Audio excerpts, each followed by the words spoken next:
Stories not written by Christopher Nolan tend to begin at the beginning, and so's the case with this one. I wanted a new rack mount case to replace my current one. The old case, now tired and tarnished, is facing its final shutdown to make way for a sleeker, shinier successor that I've splurged on. Before I do anything, I need something to drink, and I suggest you do the same. The case is shipped in a package that's sturdy and made from fairly thick cardboard. If you were to shake the box as if it owed you money, you'd find little play with the components inside. The tape used to close the case is reinforced with strong polymer strands that add to the overall stability of the packaging. Immediately upon opening the case, you'll be greeted by a small accessories box. It contains rack ears and all the mounting screws. I like the detail of shipping without mounted rack ears.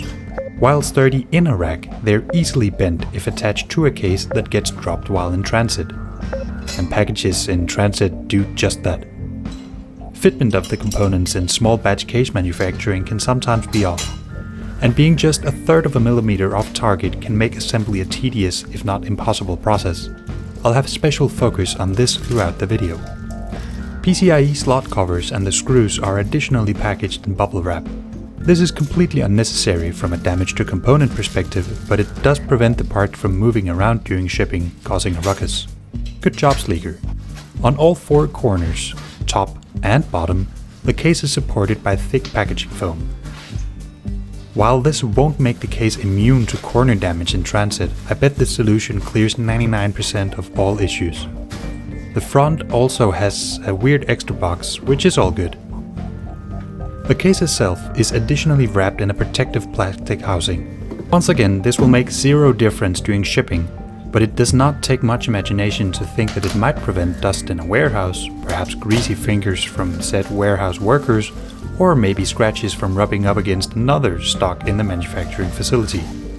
Either way, it fits snugly, it protects the components, and it's easy to remove. I have something similar in my nightstand, it's just made of latex. The front plate of the case is held on with 4 metal push pins. One could fear that they may break over time as they are both an exposed and fragile part, but for now the construction seems more than adequate. Beneath, or perhaps behind, depending on your access perspective, hides a thin dust filter. I like how accessible this filter is. The front goes back on with a deep click that is as satisfying as it is assuring. Just don't pinch your fingers here. The lid of the case is secured with 2 screws, and applying just a bit of backwards pressure allows the entire top of the case to slide off easily. The inside of this particular model is very clean. Some would say boring, I'd say modest. With the only really interesting point here being the 3 120mm front fan mounts with the pre-routed front panel connectors and the motherboard tray. Did I say motherboard tray? Hell yeah, I did. What an absolutely amazing feature to have in a case. Yeah, sure, you might expect it in a case in this price range. We'll discuss pricing of the case later. But having worked in motherboard-less trays for most of my career, I cannot stress how big of a quality of life feature this is. The tray itself features a large cutout for mounting CPU coolers. Good job, Sliger. An area in which there is a lot of space for improvement is the included bag of screws. None of the pockets are labeled, and when the case includes 5 different kinds of screws, many of which share similar but very much not identical properties, you need to make sure you're not mixing your screws. In other words, don't screw around. That being said, the amount of screws you get is very plentiful. Good job, Sliger, but you can do better in this area. Look, I spent too much time unpacking the screws from the bags, so here's the gist of it. You get a selection of motherboard standoffs. Nice. Then there's some 632 screws for the PSU. You get some M3 screws for the motherboard, but do note they are not the same as the other 632 screws that are for the rack ears.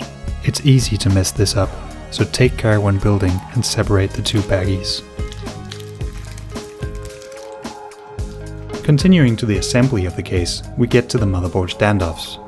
The case itself supports everything from ITX to MATX, ATX of course, but also EATX and the fabled SSI CEB. For normal people, That's just an even more extended eATX variant. This Sliger case won't take standards like HPTX to accommodate boards like the humongous EVGA SRX motherboard, but it's not like anyone remembers or cares at this point. As we have no documentation of the build process of the case, neither included in the physical box or on Sliger's website, I'll have to consult my memory on which holes to use for the ATX motherboard standoffs. Luckily for me, I know to use the tight 3x3 grid and dip top right down a notch. I'm then putting in all the PCIe slot covers to check for fitment. Fitment is perfect, but do be careful. As said before, you have access to both 632 screws and M3 screws.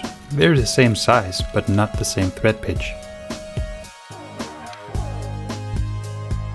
Another thing to be careful of when working in this case is to tighten your motherboard screws enough.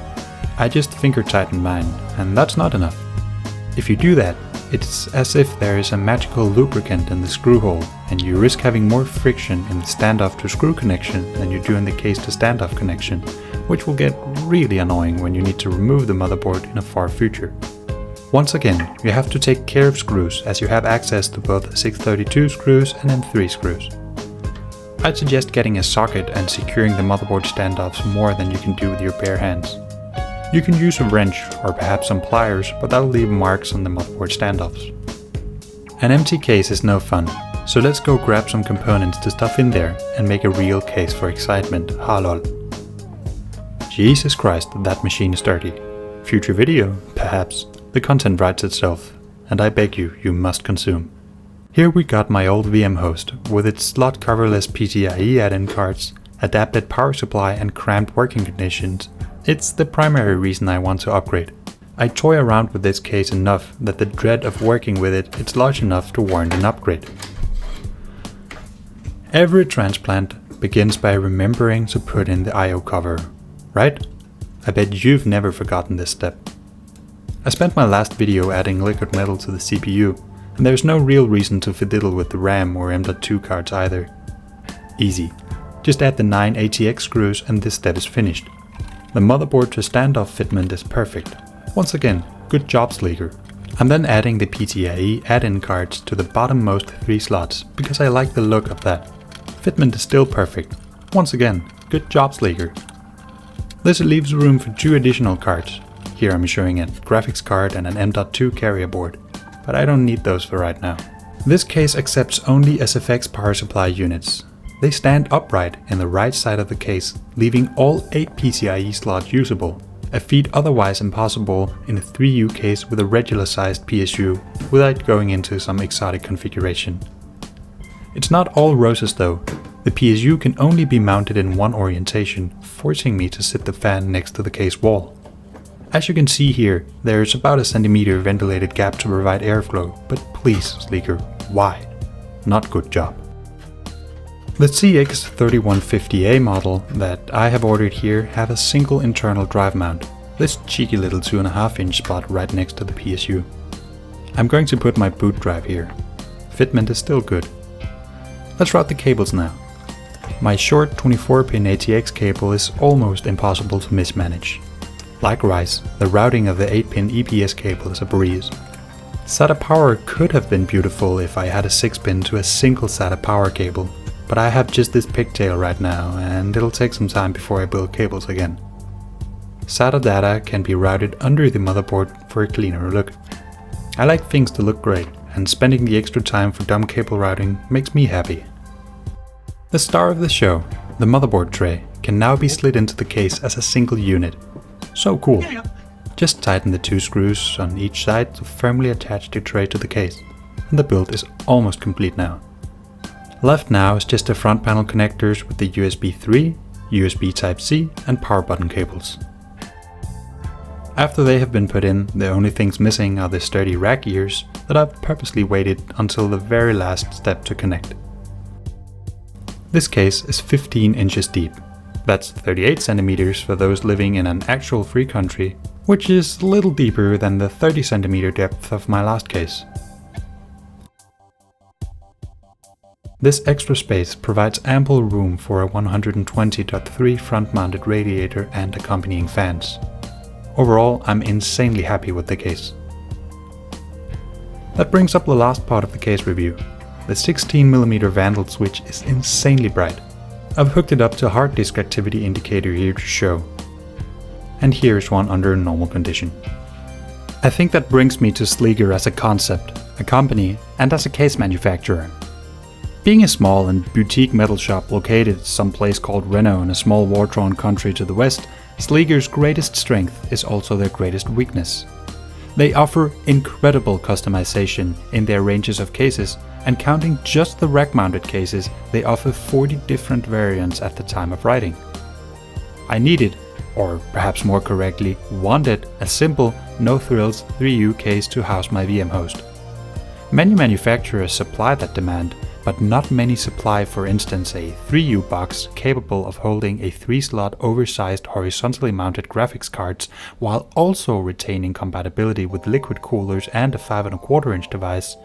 Or perhaps they don't offer a 4U case with 10 vertical slot loading 3.5 inch drive caddies that'll still support a pair of 5¼ inch devices while retaining internal compatibility with water cooling, or my personal favorite of Sliger's lineup, a 2U Flex ATX PSU supplied tiny monster case with both internal water cooling support and EEB motherboard support. EEB, by the way, is a close derivative to the priorly mentioned HPTX form factor, typically supporting 2 sockets. 2U cases with dual or even quad socket configuration is nothing new under the sun. Quote-unquote real server manufacturers have been making them for ages, but the ability to suddenly deploy massively dense computing solutions on commodity hardware is a welcome addition to the ever-evolving web of computing.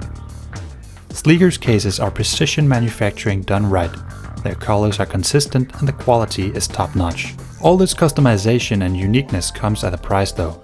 Even for the basic 3U case that I got, the American price is $220. But for that price you do get free shipping. Nice. If you're a European Sliger enjoyer, just like me, you're going to use the sole European distributor, Density, being based out of Slovakia, but here the price have risen to €270. Dang. Considering similar cases can be had for under half the price, the concept of worth is important. I think the price of an item and whether or not the item is worth the price is two completely uncoupled concepts. An expensive item can be worth the money, and a cheap one cannot be worth the money. There's not a set formula that'll solve this equation for you, but for me, Sliger is well worth the cost and I will be a repeat customer sometime again. Alright, I think that's everything for now. If you liked the video, I've made something similar that you might want to check out. If not, then don't. Additionally, if you have any comments or questions, please put them in the comments down below and I'll happily answer them to the best of my ability. Have a good one.